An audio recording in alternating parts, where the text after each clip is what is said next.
இந்த காலை வேளையில எப்படி இருக்கிறீங்க? சந்தோஷமா இருக்கிறீங்களா? இன்னைக்கு உண்மை உள்ள ஊழியக்காரர்களையும் சரி, கிறிஸ்தவ தேவ பிள்ளைகளையும் நம்ம கண்டறிவது எப்படி? ஆவியில இனம் காட்டுறது எப்படி? ஏன்னா இது ரொம்ப நீங்க கவனமா சிந்திக்க வேண்டிய தேவனுடைய வார்த்தை. இன்னைக்கு அநேக பிள்ளைகள் கையில பைபிள் வச்சிருக்கவங்க எல்லாருமே தேவனுடைய பிள்ளைகளை நம்பி ஏமாந்து மோசமா போனதுக்கு அப்புறம் தான் கடைசியில உணர்றது. அதுக்குத்தான் நான் உங்களை அடிக்கடி சொல்லுவேன், நான் ஒரு வார்த்தையை உங்களுக்கு பிரசங்கிச்சா கூட அது பைபிள்ல இருக்கா, அந்த வார்த்தை தேவ ஆவியானவர் பேசுறாரான்னு உங்களுக்குள்ள இருக்கிற ஆவியானவரை வச்சு நீங்க என்ன செய்யணும்? இணங்கானோம். ஏன்னா இது காலம், கடைசி காலம்.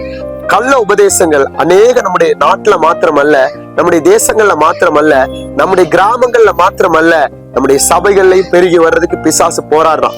ஏன்னா அவன் எல்லாரையும் என்ன செய்யணும்? நல்லா இருக்கிறவங்க கூட விழுத்துறதா அவனுடைய நோக்கமா இருக்கு. அதான் நான் அடிக்கடி ஆவியானவர் இந்த ஆன்லைன் மூலமா உங்களுக்கு எச்சரிக்கிறது, நீங்க எந்த தேசத்துல இருந்தாலும் சத்தியத்திற்காக மட்டும் தைரியமா நில்லுங்க. வசனம் மாத்திரம்தான். பிரசங்கம் நீங்க கேக்குறீங்க, அந்த பிரசங்கம் உங்க வாழ்க்கையில உங்களை மாற்றணும். உங்களை பாவத்துக்கு உள்ளாக்குதுன்னா அப்ப நீங்க சரியான இடத்துல நீங்க வளர்க்கப்படலன்றதா அர்த்தம். பாருங்க இந்த பவுல், ஏன்னா நம்ம இந்த பவுலை குறிச்சு தான் நம்ம பாக்குறோம். பாருங்க இந்த பவுல் அநேக இடத்துல கர்த்தருடைய வார்த்தையை பிரசங்கிச்ச மனுஷன். எல்லா இடத்துலயும் எதிர்ப்பு இருக்கு. நம்ம என்ன அப்போஸ்தலர் ஃபுல்லா பார்த்தா அவருக்கு எல்லா இடத்துலயும் எதிர்ப்பு இருக்கு. சிலர் ஏற்றுக்கொள்றாங்க, ஏற்றுக்கொள்ளாம போறாங்க. ஆனா ஒரு இடத்துல கர்த்தருடைய வார்த்தையை அவர் சொல்லும் பொழுது அவங்க கல்லறிந்து, பாருங்க அப்போஸ்தலர் 14 19 20 பாருங்க 21 இந்த 3 வசனங்களை நீங்க எடுத்து படிச்சீங்கன்னா ஒரு இடத்துல அவங்க கல்லெறிந்து அவன் மரித்து போயிட்டான்.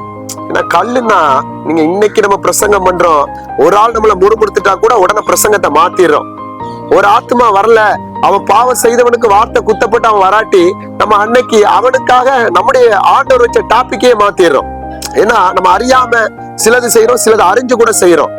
ஆனா பவுல் சத்தியத்தை பாருங்க பிரசங்கம் பண்ணது நிமித்தம் நல்லா கவனிங்க, கல் எறிஞ்சிட்டாங்க. கல்லுன்னா இஸ்ரவேல் ஜனங்கள். இன்னைக்கு உங்களுக்கு தெரியும் இஸ்ரவேல் நாடு, அந்த நாட்டுல அந்த நியாயப்பிரமாண முறைமையின்படி இன்னைக்கு பாத்தீங்கன்னா அரபு நாடுகள இந்த சட்டத்திட்டங்கள் இருக்கு. ஆனா இப்ப அது குறைஞ்சிருச்சுன்னு தான் நான் சொல்லுவேன். ஆனா ஆரம்ப நாட்கள்ல நம்முடைய பாருங்க அந்த சட்டத்திட்டங்கள் கல் எறியுது.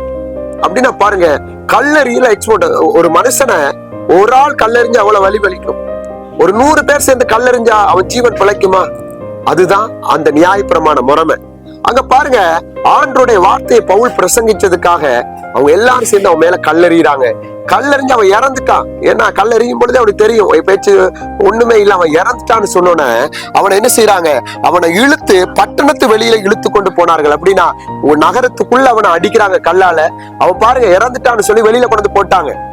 போட்டதுக்கு அப்புறம் சீசர்கள் யாருன்னா அவனோட யாரெல்லாம் பிரசங்கிக்கும் பொழுது நின்றாங்களோ அந்த சீசர்கள் பாருங்க சூழ்ந்து நிற்கையில் அவன் எழுந்து பட்டணத்து